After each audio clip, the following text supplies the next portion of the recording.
लाला के मन में इच्छा है रही कि मैं बरसाने जाके किशोरी जी से मिलके आऊं। तो कभी ठाकुर जी लिलिहारी बन के चले जाते हैं, कभी चूड़ी बेगवेवारी बन के चले जाते हैं, कभी कुछ बन के चले जाते हैं, लेकिन सब रूपों में बरसाने वाले इनको पहचान चुके हैं। तब लाला बोले अब की बार कछु नयो रूप धारण करना पड़ेगा। तो क्या पहने हैं? महादेव का श्रृंगार किया है। अपने घुंघराले केशों में अकौआ के पत्ते से निकलने वाले रस को लगा करके तो जटा बनाई ठाकुर जी ने। छोटे से हैं अभी, कितने 4.5 साल के होंगे ठाकुर जी। अपने घुंघराले केशन की जटा बनाई, जटा बना करके ऊपर सुंदर ऐसे जूड़ा बनायो। वाके बाद वापे चंद्रमा धारण कियो और महाराज पूरे अंग पे भस्म की जगह मलियागिरी चंदन लगायो। लेकिन प्रिया जी से, किशोरी जी से मिलने की विरह अग्नि ऐसी जल रही है कि सबरो चंदन जल के राख है गयो, सो भस्म बन गई। मोतियों की लड़ ऐसे अपने केशों में फंसा करके ऐसे निकाली है तो लग रही गंगा जी निकल रही हैं। नीचे बागंबर पहनो है, हाथ में छोटो सा त्रिशूल लेकर के, आहा नन्हे से 4.5-5 साल के ठाकुर जी महादेव को रूप बना करके बरसाने जा रहे हैं। और श्री मलुकदास जी महाराज उसका वर्णन कर रहे हैं। जोगी रंग बीनाया हे अच्छा श्रृंगी नाद बजाया।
दर्शन करो कैसे लग रहे थे।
दर्शन करते चलना। मोतियों की लड़ लगा रखी है मानो जैसे गंगा जी निकल रही हो। चंदन ऐसे अर्ध चंद्रमा की तरह अपने माथे पर लगाया है मानो जैसे चंद्रमा धारण किया गया हो। आहा, महादेव का रूप धारण कर रहे हैं हमारे बाल गोपाल प्रभु। बोल गोपाल गोपाल लाल की।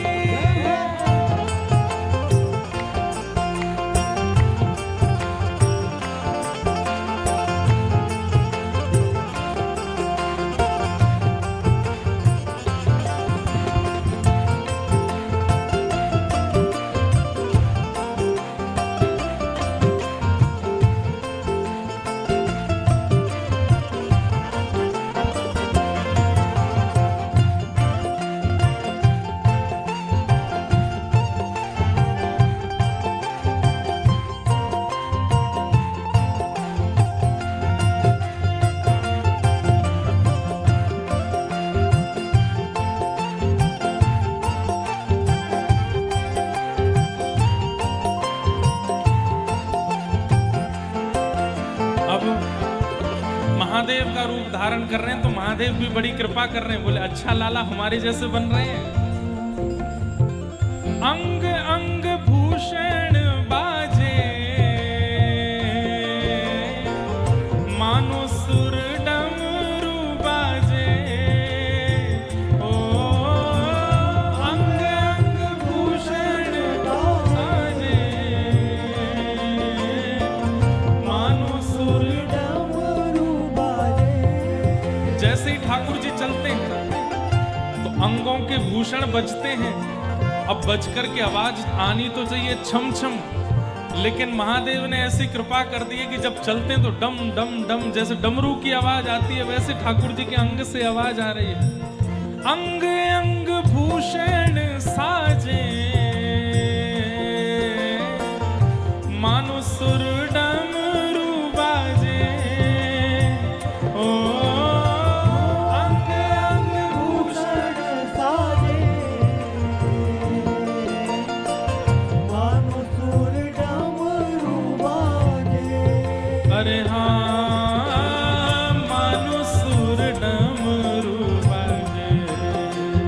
ओ मानो सुर डमरू बाजे। ओ जोगी रंग वीणा, अच्छा श्रृंगी नाद बजाया। जोगी रंग वीणा, अच्छा श्रृंगी नाद बजाया। ओ जोगी रंग वीणा, अच्छा श्रृंगी नाद बजाया। जोगी रंग वीणा, अच्छा श्रृंगी नाद बजाया। हे मलिया गिरी चंदन राजे, मानो अंग भस्म विराजे। ओ मलिया गिरी चंदन राजे,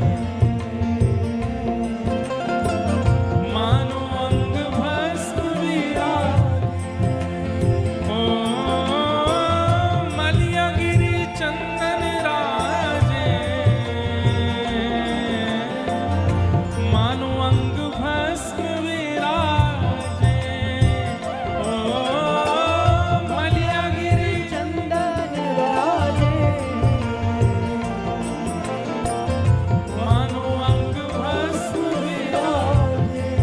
अरे हाँ मानो अंग भस्म विराजे।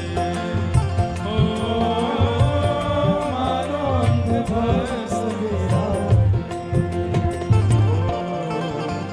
जोगी रंग वीणा, अच्छा श्रृंगी नाद बजाया।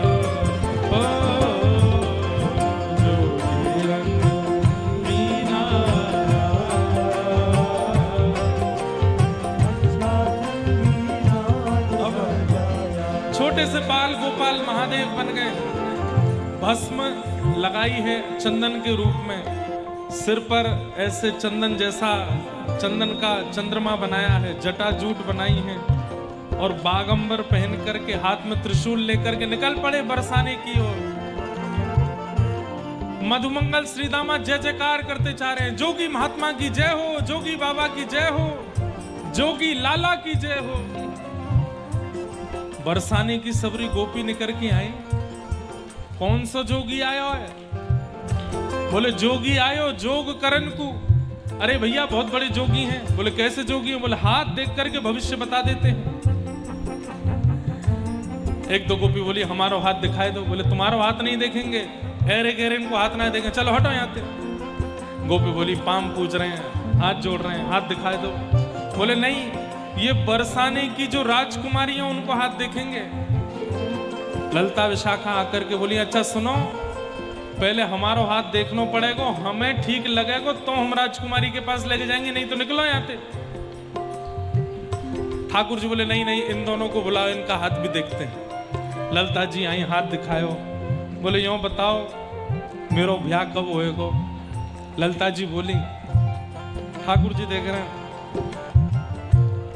तेरो ब्याह होएगो, बहुत ऊंचे घर के राजकुमार ते होएगो, बिल्कुल सुंदर होएगो, गोरो चिट्टो होएगो, खूब धनवान होएगो, पालकी में लेकर के जाएगो, रथन की कमी नहीं होगी बाकी यहाँ। विशाखा बोली अच्छा आप तो बहुत बड़े, कब होएगो याको ब्याह? अगले जन्म में होएगो, या जन्म में विधान नहीं है, या जन्म तो कुआरी रहेगी ये। ललिता जी बोली चल हाथ छोड़ मेरो, उल्टी सीधी बात न बना रहो। विशाखा जी बोली मेरो मेरो हाथ देख दो, मेरो हाथ देख दो। विशाखा जी को हाथ देखो, मेरो ब्याह कब होएगो? बोले तेरो ब्याह तो है क्यों? बोले कौन थे? बोले नंदगाम के छोरा ते भयो है, नंद जी के लाला ते तेरो ब्याह है क्यों? अब तो सब है नहीं विशाखा जी कब भयो? अरे बाबा झूठ बोल रहा हो, ऐसा कछु ना है। सबको महाराज ऐसे आनंद करने लगे। अंत में ठाकुर जी बोले मैं सबको सांची तभी बताऊंगा जब या नगर की राजकुमारी अपनो हाथ दिखावेगी। आहा वाह। इतने में किशोरी जी निकल करके आई, सखियां लेकर के आई। किशोरी जी टेढ़ो टेढ़ो देख रही है, कौन है ये? बोले कोई जोगी बाबा आए हो, सब रही हो, कह रहे हैं हाथ देखनो जाने। बोले हमारी किशोरी जी को हाथ देख लो।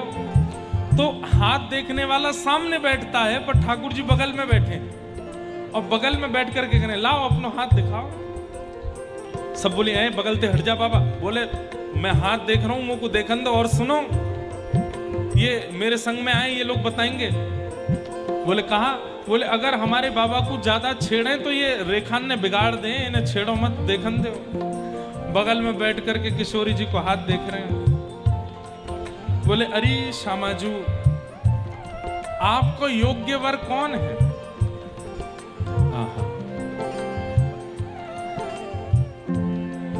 नेक ऊंचो मुंह करो। किशोरी जी ने ऊंचो मुंह कियो। नेक दाएं को घुमाओ। बोले दाएं को घुमा लियो। नेक बाम को घुमाओ, बाम को घुमा लियो। आपकी बगल में कोई जोगी आकर के बैठे गो, वाके जटान में ते गंगा निकल रही होगी, वाके माथे पे चौथ को चंद्रमा विराज रहे होगो, वाके अंग पे भस्म लग रही होगी, कमर पे बागंबर पहन के आए होगो। ऐसा कोई भी व्यक्ति आपके बगल में आके बैठे, वासे तत्क्षण ब्याह कर लियो, वही आपके काजे योग्य वर है। सबरी सखी बोली अरे दारी के अपने काजे कहरो दिखे, अरे कैसो जोगी लेके आए हो? सोहे बाम भाग में प्यारी, मानो अर्धंग सवारी। ओ सोहे बाम भाग में प्यारी, मानो अर्धंग सवारी। हाँ सोहे बाम भाग में प्यारी, मानो अर्धंग सवारी। ओ सोहे बाम भाग में प्यारी, मानो अर्धंग सवारी। जैसे ही किशोरी जी के कंधा पे हाथ रखो, सबरी सखियां लठ लेकर के भागी ठाकुर जी की ओर। तो यहाँ आगे कह रहे हैं कि हाथ में मलियागिरी चंदन की भस्म लेकर के ठाकुर जी ने ऐसे फूंक करके मारी और वही से सबरी गोपी मूर्छित है गई।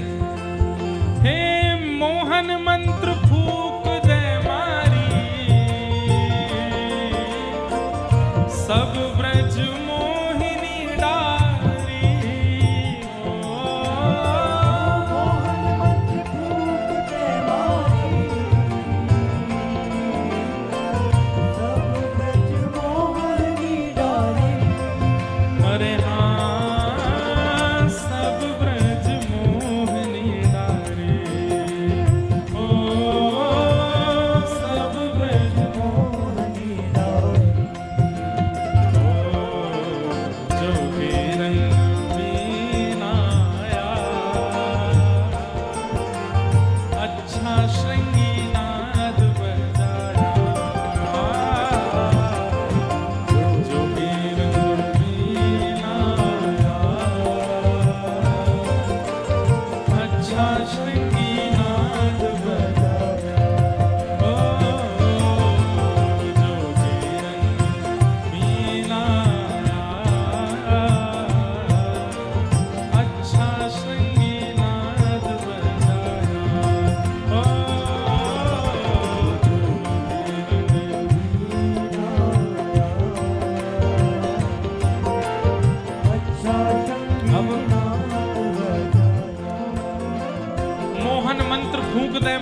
सारी गोपियां मूर्छित होकर के पड़ी हैं। किशोरी जी तो चिल्लाने लगी, अरे वृषभानु बाबा, अरे कीर्ति मैया, देखो कैसो जादू मंत्र फूकवे वारो आयो, मेरी सबरी सखी बेहोश कर दे। ठाकुर जी ने हाथ पकड़ो, अरे अरे श्यामाजू बैठो, अपना पूर्ण मुंह पे जो चंदन वंदन लगा के आए, भस्म भस्म सब मिटाई, बोले मैं आया हूं कन्हैया। किशोरी जी ने कही, है ये रूप बदल करके जोगी बन के तुम आए हो? बोले हम बे। अरे श्यामाजू, बहुत दिनाते दर्शन करवे की इच्छा है रही, तो मन में भाव आयो कि आपके दर्शन करवे आए जाऊं। अरे अरे श्याम सुंदर, इतना श्रम कियो, नहीं दिखाओ तो। सामने ठाकुर जी खड़े हैं त्रिशूल लेकर के, और किशोरी जी दर्शन कर रही हैं। आहा, ये जटाकाई की बनाई, ठाकुर जी सब बता रहे, अब कौआ के वो लगाए या मैं। अच्छा, ये गंगा जी कैसे निकल रही हैं? बोले ये मोतीन की बनाई है मैंने। और ये भस्म कहां से आएगी? बोले चंदन लगाया मैंने, लेकिन आपसे मिलवे की ऐसी वेदना है रही कि वह वेदना की अग्नि में चंदन जल के भस्म बन गए हो। किशोरी जी बोली, कहा अभिलाषा है? बोले न चरण छुए को दे दो, छू ले। ठाकुर जी ने चरणन में प्रणाम कियो, किशोरी जी ने उठाए के हृदय से लगायो। आकाश से श्री उमा पार्वती प्रकट होकर के पुलकित नेत्रों से दर्शन कर रहे हैं, ठाकुर जी की बलैया ले रहे हैं। बोले जय हो सरकार, आज हमारा रूप धारण करके गए हैं किशोरी जी को दर्शन करवे। जैसे श्री जी ने अंग सो लगायो, वाके बाद में कितने सुंदर शब्द हैं। ठाकुर जी की हालत कैसी है गई? जोगी छवि बाबरो डोले, राधे राधे राधे बोले, ओ जोगी छवि बाबरो डोले, राधे राधे राधे बोले। जैसे कोई मनमस्त बाबा जी और महाराज झूमन लगे, अपने कमंडल लेकर के, त्रिशूल लेकर के, कहीं उछल रहो, कहीं बैठ रहो, कहीं कूद रहो, कहीं जा रहो। ठाकुर जी की हालत ऐसी है कि यशोदा मैया कहीं, अरे लाला कहां से आयो? ठाकुर जी कह रहे, अलग निरंजन मैया, आज तेरो लाला जोगी बन गयो, हिमालय की खोज कर रहा हूं मैं, वहां जाकर के श्री प्रिया जी, श्री जी को ध्यान धरूंगा मैं। अरे मैया, तू कुछ जो वरदान चाहिए मुझसे मांग ले। हे जोगी छवि बाबरो डोले, राधे राधे राधे बोले, ओ जोगी छवि बाबरो डोले, राधे राधे राधे बोले। हाँ, जोगी सब संतों दा प्राणा, शरण मलूक ने माना, हो जोगी सब संतों का प्यारा, शरण मलूक ने माना। अरे हाँ, शरण मलूक ने माना, हो शरण मलूक ने माना। जोगी रंग भी आया, अच्छा श्रृंगी नाद बजाया, जोगी रंग भी आया, अच्छा श्रृंगी नाद बजाया, जोगी रंग भी आया, अच्छा श्रृंगी नाद बजाया, जोगी रंग भी आया, अच्छा संगीत बजाया। ओ अच्छा श्रृंगी नाद बजाया, अच्छा संगीत बजाया। ओ